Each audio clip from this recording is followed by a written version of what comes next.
Hello students, हम पढ़ रहे हैं कक्षा 9वीं की हिंदी की पाठ्य पुस्तक स्पर्श भाग 1 का पाठ 2 दुख का अधिकार। कहानी का एक हिस्सा हमने पिछले लेक्चर में पढ़ा था। कहानी का अगला हिस्सा शुरू करने से पहले चलिए पहले भाग पर थोड़ी सी चर्चा कर लेते हैं। अब तक हमने कहानी में पढ़ा कि इस कहानी में एक बूढ़ी औरत है जो फुटपाथ पर बैठी खरबूजे बेच रही है। हालांकि वो खरबूजे बेचने के लिए किसी को आवाज़ नहीं लगा रही है, वो अपने घुटनों पर सिर रखकर बैठी रो रही है, जिस कारण कोई भी व्यक्ति उसके पास खरबूजे खरीदने के लिए नहीं आ रहा है। लोगों को, आने जाने वाले लोगों को नहीं पता कि वो बूढ़ी औरत क्यों रो रही है। यहाँ लेखक के मन में एक बेचैनी महसूस हो रही है, जिसने दूर सड़क पर खड़े होकर उसे देखा कि वह इस तरह से सड़क पर बैठी रो रही है। तो आस पड़ोस की दुकानों पर पूछने पर बूढ़ी औरत के रोने का कारण पूछा उसने, लेखक ने, और उनसे दुकान वालों से पूछने पर उस लेखक को पता चला कि इस बूढ़ी औरत का एक जवान बेटा मर गया है। लोग उस पर तरह तरह के ताने कस रहे हैं, तरह तरह की उसे बातें सुना रहे हैं। कोई आदमी कह रहा है कि किसी आदमी ने कहा कि क्या ज़माना आ गया है, लड़के को मरे एक दिन भी नहीं बीता और यह बेहया दुकान लगा कर बैठी है। कोई कहता है कि जैसी नीयत होती है अल्लाह वैसी ही बरकत देता है। किसी ने कहा कि ये कमीने लोग हैं, इन लोगों के लिए तो रोटी ही सब कुछ है, इनके लिए मरे जिए इससे कोई इनका रिश्ता नाता नहीं है, ये सब रोटी के टुकड़ों पर जान देते हैं। उसके बाद किसी आदमी ने कहा कि यदि ये इसे अपने धर्म ईमान का ख्याल नहीं तो कम से कम इसे दूसरे के धर्म ईमान का तो ख्याल रखना चाहिए, क्योंकि इसके घर में मौत हुई है और इसके घर में तो सूतक लगा है, बावजूद इसके ये यहाँ पर सड़क पर बैठकर खरबूजे बेच रही है। तो इसका धर्म ईमान तो नहीं है, कम से कम ये दूसरे के धर्म ईमान का तो ख्याल रखे। तो अब आस पड़ोस की दुकानों से जब लेखक ने पता किया तो उनसे पता चला कि उसका एक 23 साल का एक जवान लड़का था जिसकी मौत हो गई है। वो सड़क के पास, शहर के पास 1.5 बीघा ज़मीन में खरबूजे उगाता था और उन्हीं खरबूजों को बेचकर वो अपने घर का गुजारा चलाते थे। तो लेकिन एक दिन 2-3 दिन पहले अभी वो अपने खेतों में से पके हुए खरबूजे चुन रहा था, जहाँ पर एक सांप ने उसे डस लिया। सांप के डसने से उस लड़के की मौत हो गई। उसकी बूढ़ी माँ जो थी बावली हो गई, पागल सी हो गई अपने बेटे को बचाने के लिए, और वो ओझा को बुला लाई। ओझा ने झाड़ फूंक की, घर में जो कुछ भी आटा चावल दाल सब कुछ था वो सब कुछ दान दक्षिणा में चला गया। अब बूढ़ी औरत को फिक्र थी कि सब कुछ तो घर से जा चुका है, बेचारे मेरे बेटे की जो मौत हो गई है अब उसका संस्कार कैसे किया जाए, क्योंकि उनके घर में तो एक पाई भी नहीं थी, फूटी कौड़ी भी नहीं थी। अब पाठ को आगे शुरू करते हैं। भगवाना परलोक चला गया, घर में जो कुछ चूनी भूसी थी सो उसे विदा करने में चली गई। यानी भगवाना परलोक चला गया, परलोक यानी दूसरे लोक, मृत्यु हो गई उसकी, और घर में जो कुछ भी आटा चावल दाल या पैसे जो कुछ भी थोड़ा बहुत था वो सब कुछ उसे विदा करने में, उसके संस्कार में, उसकी जो पूजा पाठ जो ओझा ने की थी उसमें चला गया, कुछ जो बाकी जो कुछ भी था उसके संस्कार में, उसका कफन आदि खरीदने में चला गया।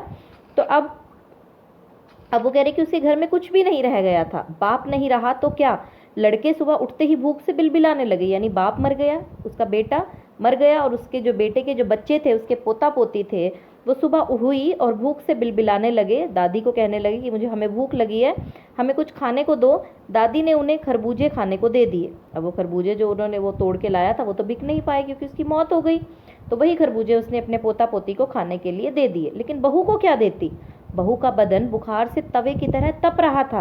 अब बेटे के बिना बुढ़िया को दुअन्नी चवन्नी भी कौन उधार देता, लेकिन बच्चों को तो चलो उसने खरबूजे दे दिए बूढ़ी औरत ने। अब वो कह रही है कि मेरी बहू जो बुखार से तड़प रही थी उसे क्या खाने को देती, क्योंकि मेरे पास तो इतने पैसे भी नहीं थे कि मैं उसके लिए दवा तक ला सकती। तो अब बेटा मर गया था, जिस बेटे के सहारे घर चलता था, जो बेटा कमाता था तो घर में 4 पैसे आते थे, अब उसकी मौत हो जाने के बाद तो अब उसे यकीन था कि अब उसे कोई दुअन्नी चवन्नी यानी एक पैसा भी कोई उधार भी नहीं देगा। बुढ़िया रोते रोते और आंखें पोंछते पोंछते भगवाना के बटोरे हुए खरबूजे डलिया में समेट कर बाजार की ओर चली, और चारा भी क्या था।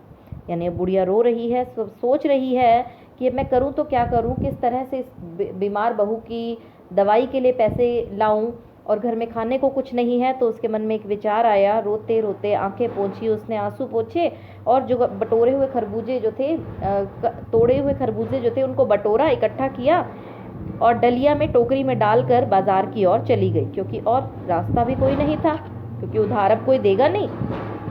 घर का गुजारा करने के लिए, बच्चों का पेट भरने के लिए, बहू की दवा दारू के लिए घर में पैसे तो चाहिए। बुढ़िया खरबूजे बेचने का साहस करके आई थी, परंतु सिर पर चादर लपेटे, सिर को घुटनों पर टिकाए हुए फपक फपक कर रो रही थी। हिम्मत तो करके आ गई घर से। अपनी बहू को और पोते पोतियों को रोते हुए बिलखते हुए देखकर, बुखार से तड़पते देखकर, अब उसे कोई रास्ता नहीं मिला तो उसने हौसला रखा, हिम्मत रखी और अपने खरबूजे बेचने के लिए बाजार तो आ गई। लेकिन शर्म के मारे, दुख के मारे, अपने बेटे की मौत की दुनिया को किस मुंह से वो वहाँ पे सड़क पर बैठती, और इसी लज्जा में, शर्म में, दुख में वो अपना सिर लपेटे, चादर में लपेट रखा था और घुटनों पर सिर टिकाए हुए रो रही थी। कल जिसका बेटा चला गया, आज वह बाजार में सौदा बेचने चली है। हाय रे पत्थर दिल, कि उस पत्थर दिल के बारे में सोचो कि यदि घर में किसी की मौत हो जाए तो हम परेशान हो जाते हैं उस लेकिन और उस बेचारी बूढ़ी औरत ने तो अपना बेटा खोया था, और फिर भी एक बेटे को खोने के बावजूद भी अपने दुखी मन के ऊपर पत्थर रखकर, कैसे हिम्मत करके वो बेचारी अब बाजार में सौदा बेचने चली है। अपनी किस्मत पर ही हैरान हो रही थी। उस पुत्र वियोगिनी के दुख का अंदाज़ा लगाने के लिए पिछले साल अपने पड़ोस में पुत्र की मृत्यु से दुखी माता की बात सोचने लगा कि जब मैंने इस बूढ़ी औरत को देखा कि बेटा तो इसने भी खोया है और बेचारी कैसे सौदा बेच रही है बाजार में बैठकर, तो उस पुत्र वियोगिनी के दुख का अंदाज़ा लगाने के लिए कि इसको कितनी तकलीफ हो रही होगी, कितना दुख हो रहा होगा इसे अपने बेटे की मौत का, तो उसका अंदाज़ा कह रहा है, लेखक कह रहा है कि मैंने किसके साथ लगाया, कंपैरिजन किया किसके साथ, अपने पड़ोस की एक औरत के साथ। पिछले साल जिस औरत के बेटे की मौत हुई थी, दोनों माँओं के बीच में वो कंपैरिजन करने लगा। सोचने लगा कि जैसे आज इस माँ ने अपना बेटा खोया है, वैसे ही एक समय था जब, पिछले साल की बात है, कि हमारे पड़ोस की भी एक महिला थी जिसके पुत्र की मृत्यु हुई थी। वह संभ्रांत महिला पुत्र की मृत्यु के बाद 2.5 मास तक पलंग से न उठ सकी थी, कि वो बेचारी औरत जिसका बेटा मरा था, वो बेचारी अपने पुत्र के वियोग में तड़पती थी, रोती थी इतना, और दुख के मारे वो 2.5 महीने तक उस पलंग से नहीं उठ पाई थी, बीमार हो गई थी, सारा सारा दिन रोती रहती थी। उन्हें 15-15 मिनट बाद पुत्र वियोग से मूर्छा आ जाती थी, यानी वो 15-15 मिनट बाद बेहोश हो जाती थी, यानी उसे होश आता था, फिर वो अपने बेटे को याद करती थी, फिर से रोने लगती थी, रो रो के फिर से बेहोश हो जाती थी, और मूर्छा न आने की अवस्था में आंखों से आंसू न रुकते थे, यानी जितनी देर वो जागती थी, जितनी देर उसे होश आता था, उतनी देर उसकी आंखों से आंसू नहीं रुकते थे। अपने बेटे को याद कर करके बार बार वो रोती थी, और रोते रोते फिर से उसकी हालत खराब हो जाती थी और फिर से वो बेहोश हो जाती थी। 2-2 डॉक्टर हरदम सिरहाने बैठे रहते थे, हरदम सिर पर बर्फ रखी जाती थी। शहर भर के लोगों के मन में उस पुत्र शोक से द्रवित हो उठे थे, यानी हरदम 2-2 डॉक्टर उसके सिरहाने, उसके साथ बैठे रहते थे, उसका ख्याल रखने के लिए सिर पर बर्फ की पट्टियां रखी जाती थी। शहर भर के लोगों के मनों में उस पुत्र वियोगिनी के, उस बेटे को खोने वाली माँ के लिए हमदर्दी थी। सब लोग उससे बिल्कुल दुखी हो जाते थे उसकी इस हालत को देख के। लोग भी, जब मन को सूझ का रास्ता नहीं मिलता तो बेचैनी से कदम तेज हो जाते हैं। उसी हालत में नाक ऊपर उठाए राह चलतों से ठोकरे खाता मैं चला जा रहा था, सोच रहा था, यानी जब कुछ मन को सूझ का रास्ता नहीं मिलता, यानी जब मुझे समझ नहीं आ रहा था कि मैं इस औरत के दुख को कैसे कम करूं, क्या करूं, तो उस समय मेरी बेचैनी, मुझे इतनी बेचैनी हो रही थी कि मेरे कदम तेज हो रहे थे, और रास्ते में चलता चलता मैं ठोकरे खाता हुआ, लोगों से भिड़ता हुआ अपने ही रास्ते पर मैं आगे चला जा रहा था। और क्या सोच रहा था, शोक करने, गम मनाने के लिए भी सहूलियत चाहिए, और दुखी होने का भी अधिकार होता है। यानी यदि किसी व्यक्ति को शोक करना है, शोक मनाना है, गम मनाना है, दुख प्रकट करना है, तो उसके लिए भी सहूलियतें चाहिए। यानी जिस व्यक्ति के घर में कुछ खाने पीने को ही नहीं है, अपने बच्चों का पेट भरने के लिए कुछ नहीं है, घर का गुजारा चलाने के लिए कुछ नहीं है, वो व्यक्ति घर में बैठकर शोक भी नहीं मना पाता। कहते ये पापी पेट जो होता है ना, ये सब कुछ मांगता है, चाहे कोई रो रहा है, चाहे हंस रहा है, लेकिन भूख जब लगनी है तो पेट के अंदर तो कुछ ना कुछ डालना ही पड़ेगा। रोया भी कहते तभी जाता है जब पेट के अंदर कुछ गया होगा, अगर हमारा मन शांत होगा, पेट शांत होगा। ठीक है, तो कह रहे कि यहाँ पे शोक करने, गम मनाने के लिए भी कहते सहूलियत चाहिए। जिन लोगों के पास सहूलियत है, 4 पैसे हैं, वो तो अपने घर में बैठ के, अपने घर में कोई मौत हो गई है तो उसका दुख मना लेंगे, लेकिन जिस व्यक्ति के पास कुछ नहीं है, उनको यह अधिकार भी नहीं होता। इस पंक्ति के द्वारा लेखक गरीब बुढ़िया और संभ्रांत महिला द्वारा पुत्र शोक मनाने के ढंग को देखकर ये सोच रहा है कि दुख प्रकट करने के लिए भी मनुष्य के पास सुविधा होनी चाहिए। यदि मनुष्य को 2 दिन बैठ के अपने किसी घर में कोई मौत हो गई है, उसका दुख प्रकट करना है, शोक मनाना है, तो यदि उसके पास सुविधाएं होंगी, यदि उसके पास साधन होंगे, पैसा होगा, धन संपदा होगी कि अगर घर में वो बैठ रहा है शोक मनाने के लिए, तो 2 दिन अगर वो घर में बैठ जाएगा, उसका गुजारा चल सकता है, तो ही वो दुख मना सकता है। यानी दुख के दिनों में उसे किसी से कुछ मांगना ना पड़े। यदि उसकी ऐसी हालत है तो वो घर में बैठ के आराम से दुख मना सकता है। यदि उसके घर में इतने बुरे हाल है कि वो 2 वक्त की रोटी अपने घर में बैठकर, उसने इतना पैसा भी नहीं जोड़ पाया कि 2 वक्त की रोटी अपने घर पे बैठ के खा सके, तो उसके पास दुख मनाने का भी अधिकार नहीं है। घर परिवार की दूसरी जिम्मेदारियां भी नहीं होनी चाहिए उसके पास, यदि उसे दुख मनाना है। यदि उसके पास पैसा है तो ही सब कुछ वो कर सकता है। गरीबों के पास साधन और धन न होने के कारण हर परिस्थिति में उन्हें मजबूर होकर काम पर जाना ही पड़ता है। गरीब लोग इतने गरीब होते हैं कि उनके पास इतना पैसा नहीं होता कि वो 4 दिन यदि घर बैठ जाएं तो वो आराम से रोटी खा सकें।